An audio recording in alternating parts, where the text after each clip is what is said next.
Good morning friends. आज हम बात करेंगे एथ्यूज़ा के बारे में। ये सेकंड प्रूफ की सेकंड मेडिसिन है। एथ्यूज़ा मेडिसिन को सुन के आपके दिमाग में एक चीज़ याद आनी चाहिए कि ये जो मेडिसिन है इसमें ये एक ऐसे बच्चे की है जिसको कि इंटॉलरेंस ऑफ मिल्क है। स्पेशली गर्मियों में वो मिल्क को डाइजेस्ट नहीं कर पाता और उसको डेंटिशनल डायरिया भी है कि जब दांत आने होते हैं तब उसको डायरिया हो जाता है। बेसिकली इसका एक पॉइंट तो ये है कि जैसे जब दांत आते हैं डेंटिशन होती है तब बच्चे को पेन बहुत ज़्यादा होता है। जैसे कि मैंने ऊपर लिखा भी हुआ है सारा, आप पढ़ सकते हो कि जब पेन होती है तो वो क्या करता है कि फॉरेन सब्सटेंस को अपने मुंह में रख लेता है, उसको दबाता है क्योंकि उसको पेन बहुत ज़्यादा हो रही है। तो इसके कारण वो फॉरेन सब्सटेंस क्या करता है, इन्फेक्शन कॉज करता है। उसके बाद उसको डेंटिशनल डायरिया के सिम्टम्स आने शुरू हो जाते हैं। क्लियर? तब स्टार्ट करते हैं मेडिसिन को। इसका जो कॉमन नेम है that is fool's parsley. Doctor नैनिंग ने इसको प्रूव किया था। ये इसका फैमिली नेम है umbelliferae. Clear? So introduction, it is one of the best remedies for the vomiting of children specially during dentition and in hot summer weather. गर्मियों में और डेंटिशन के टाइम पे इसमें कंप्लेंट्स आती हैं due to intolerance of the milk. Thirstless remedy है, ये आपको याद रखना पड़ेगा कि ये थर्स्टलेस रेमेडी है कि इसमें प्यास बिल्कुल भी नहीं लगती। Then it is most important for cholera infantum and also for epilepsy in babies. Epilepsy के ऊपर भी इसमें क्वेश्चन बन सकता है। क्लियर? देन इसका क्लिनिकल हमारे सेकेंड प्रूफ में इसकी जरूरत नहीं होती है। Sphere of action, then pathogenesis. यदि ड्रग पिक्चर आती है हमें एग्जाम में तब हमको इस चीज़ को ध्यान से देखना है, पैथोजेनेसिस, स्फीयर ऑफ एक्शन। तब आप जितना ज़्यादा लिखोगे उतने अच्छी मार्क्स आपको मिलेंगे। अदरवाइज स्मॉल क्वेश्चन है तो there is no need to write down. Okay. Then constitution की बात करें तो features expressive of pain and anxiety. मतलब उसका जो एक्सप्रेशन है वो कैसा है, पेन है और एंजाइटी है। Then herpetic eruptions on the end of the nose. Herpetic eruptions हैं on the end of the nose पे। क्लियर? हर्पिस आया हुआ है। Then sunkenness in the face with marked linea nasalis. Sunkenness है मतलब गिरा हुआ सा फेस है, सनकन हुआ पड़ा है। देन लीनिया नेजेलिया, जो लाइंस होती हैं फेस पे यहाँ पर नोज के आसपास, ये लीनिया नेजेलिस है। Clear? Physically the child is so weak and that is unable to stand और होल्ड अप द हैंड। और यहाँ पर हम अपनी कॉमन सेंस को यूज़ करें तो क्या है कि इंटॉलरेंस ऑफ मिल्क है, मिल्क इंटॉलरेंस है, मिल्क को टॉलरेट नहीं कर पा रहा तो उसको एनर्जी नहीं मिल रही। बच्चे को एनर्जी कहाँ से मिल रही है, मिल्क से।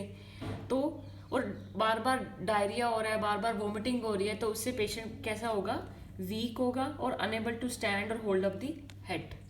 Clear? Constitution. Then temperament, patient क्या है, इडियोटिक है, इडियट टाइप बिहेवियर है उसका, कंफ्यूज्ड है, अनएबल टू थिंक। जब ऑब्वियसली इतने सारे सिम्टम्स होंगे तो पेशेंट का टेम्परामेंट भी वैसा बन जाएगा। देन रिलेशन क्या है, हॉट पेशेंट है और उसको हॉट समर वेदर में प्रॉब्लम हो रही है। Then miasm, it touches all the three miasm in the acute state.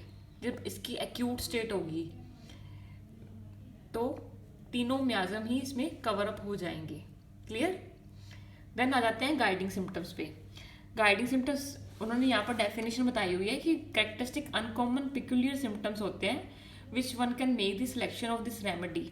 ये हम ऑर्गेनन में पढ़ेंगे कि गाइडिंग सिम्टम्स होते क्या हैं। बेसिकली ये एक पिक्यूलियर सिम्टम्स हैं जो आपको क्या करेंगे, मेडिसिन सेलेक्ट करने में हेल्प करेंगे। So first is intolerance of milk in any form, that is mother's milk, cow's milk, कोई भी डेयरी प्रोडक्ट भी हो गया तब भी वो इंटॉलरेंस हो जाएगी। Clear? Then indigestion of teething children, vomiting in violent sudden and frothy milk white substance और yellow fluid followed by curdled milk and cheesy matter. ये आपको याद रखना है, ये लिखा भी कैपिटल्स में है, कर्डल्ड मिल्क एंड चीजी मैटर उसका बाहर निकलता है। देन रिगर्जिटेशन ऑफ फूड, आप इसको देखोगे ना तो आपको ऐसा लगेगा कि ये सेम एक ही बात बोल रहे हैं बार बार कि इंटॉलरेंस ऑफ मिल्क है, इंडाइजेशन है, रिगर्जिटेशन है, ये तीनों एक तरह के सिम्टम्स लग रहे हैं। regurgitation of food and an hour or after eating, greenish copious vomiting followed by weakness and prostration with sleepiness.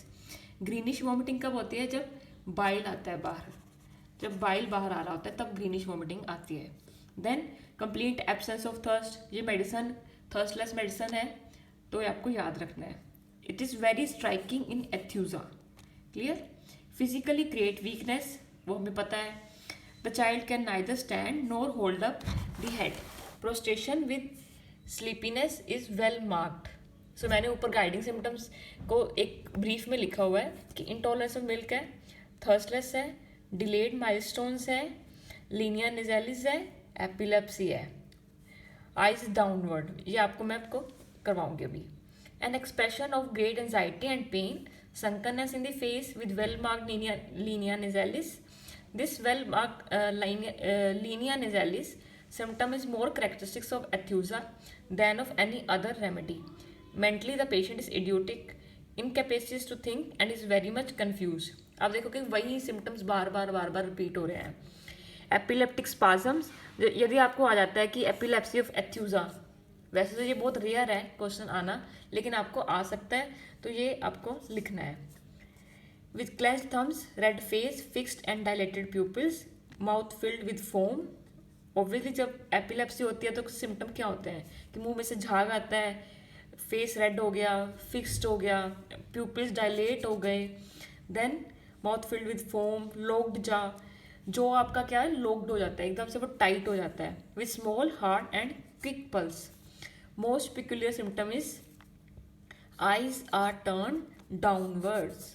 Eyes क्या है, नीचे को टर्न हो जाती हैं इंस्टेड ऑफ अपवर्ड्स और साइडवाइज.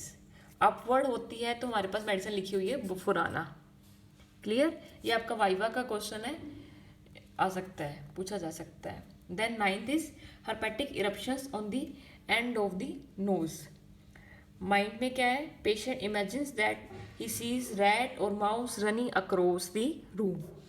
उसको लगता है कि उसके रूम में चूहा दौड़ रहा है. Clear. Idiocy with incapacity of thinking anything and confused. The features expressive of much pain and anxiety are found in face with drawn condition with well marked linea nizalis. Atheusa is wonderful medicine for examination funk. Examination funk हम आगे पढ़ेंगे दो medicine में, argentum नेट्रिकम और gelsemium. Argentum नेट्रिकम में तो इसमें nervous diarrhoea भी होता है, और हम आगे पढ़ेंगे मेडिसिन में. Clear. Then elements from during period of dentition, hot summer weather, milk or milk in any form, errors of diet and bad hygienic surroundings. Clear. यहाँ तक आपको क्लियर हो जाएगा तो नेक्स्ट आपके पर्टिकुलर्स इसी में बनने शुरू हो जाएंगे जब आप पढ़ेंगे तो. क्लियर.